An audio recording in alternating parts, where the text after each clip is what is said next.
आप देख रहे हैं मलिक न्यूज 24, नजर सच खबर पर। मंदसौर जिले के शामगढ़ में भारतीय जनता पार्टी मंडल के द्वारा सरस्वती शिशु मंदिर में रखा गया आयोजन। यह आयोजन रानी अहिल्याबाई होलकर की 300वीं जन्म जयंती के अवसर पर रखा गया। इस अवसर पर भारतीय जनता पार्टी के कार्यकर्ताओं की मौजूदगी सहित लोगों की उपस्थिति में कार्यक्रम रखा गया। कार्यक्रम में महिला शक्ति नजर आई। कार्यक्रम में विशेष अतिथि के रूप में पंकज जोशी, प्रदेश संयोजक, प्रदेश उपाध्यक्ष एवं पूर्व विधायक देवीलाल ढाकड़, मंडल संयोजिका प्रियंका गोस्वामी, निर्मला गुप्ता, जिला संयोजिका, मंडल अध्यक्ष नीलकमल मेहता, नगर परिषद अध्यक्ष कविता यादव सहित कई कार्यकर्ताओं की मौजूदगी में कार्यक्रम रखा गया। बनाई गई रंगोली में छात्रों को प्रमाण पत्र देकर सम्मानित किया गया। साथ ही कार्यक्रम में अहिल्याबाई होलकर को लेकर उनके जीवन पर प्रकाश डाला और महिला शक्ति को सर्वप्रथम आगे बढ़ाने में अहिल्याबाई होलकर की अहम भूमिका रही, उसके विषय में प्रकाश डाला गया। कार्यक्रम का सफल संचालन अरुण कासट द्वारा किया गया। यह लोक माता देवी अहिल्याबाई होलकर जी की 300वीं जयंती का वर्ष है। 31 मई 1725 में उनका जन्म महाराष्ट्र में हुआ था और हमारे गौरव की बात है हमारे लिए कि वे राजवधू बनकर के हमारे प्रदेश में इंदौर में आई थी। उनका जीवन जन सामान्य के पास पहुँचे, आम जन तक, माताओं बहनों तक उनके संघर्षपूर्ण जीवन और उनके द्वारा किया गया सुशासन, लोक कल्याण, वत्सलता की मूर्ति, त्यागमयी ऐसी लोक माता का जीवन सब तक पहुँचे।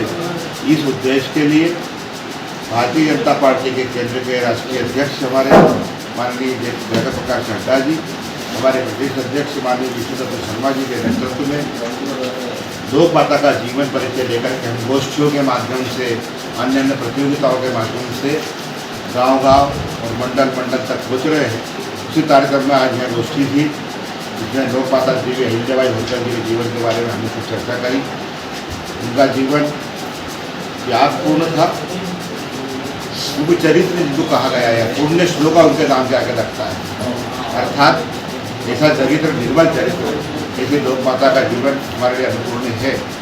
उनने अपने जीवन में अपने राज्य के अंदर सुशासन स्थापित किया, न्याय की स्थापना की और सबके लिए न्याय बराबर है और महिलाओं के सशक्तिकरण की दिशा में आज से 300 साल पहले उन्होंने कार्य किया।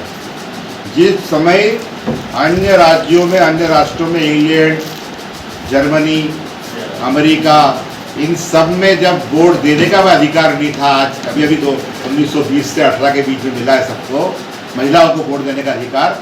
लेकिन हमारे देश में 300 साल पहले इस एक राष्ट्र होलकर स्टेट की राजमाता के रूप में राज्य कर चुकी महिला।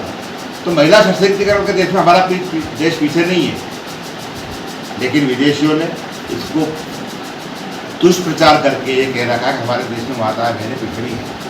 जबकि आज से कई साल पहले आचार्य शंकराचार्य जी और मंडन मिश्र के बीच में शास्त्रार्थ की निर्णय करने वाली मंडन मिश्र की पत्नी भारती थी, जो उसमें निर्णय करने के लिए बैठी थी। तो आज हमारे देश की माताओं बहनों को यही बात अहिल्याबाई के जीवन से संदेश हम समझाने के लिए जा रहे हैं कि नारी तो नारायणी है, नारी तो आद्य शक्ति है और यही मोदी जी ने करके दिखाया है। मोदी जी ने हमारे देश में माताओं बहनों के कल्याण के लिए सशक्त नारी का संदेश दिया। ऑपरेशन सिंदूर को किस रूप से देखते हैं आप? ऑपरेशन सिंदूर महिलाओं के स्वाभिमान का एक प्रतीक है।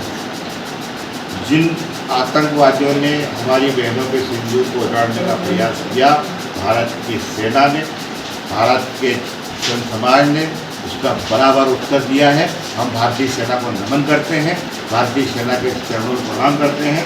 उनका शौर्य, उनका पराक्रम आज पूरा विश्व मान रहा है। इसलिए ऑपरेशन सिंदूर हमारे पूरे भारत के 140 करोड़ देशवासियों के लिए गौरव का क्षण है।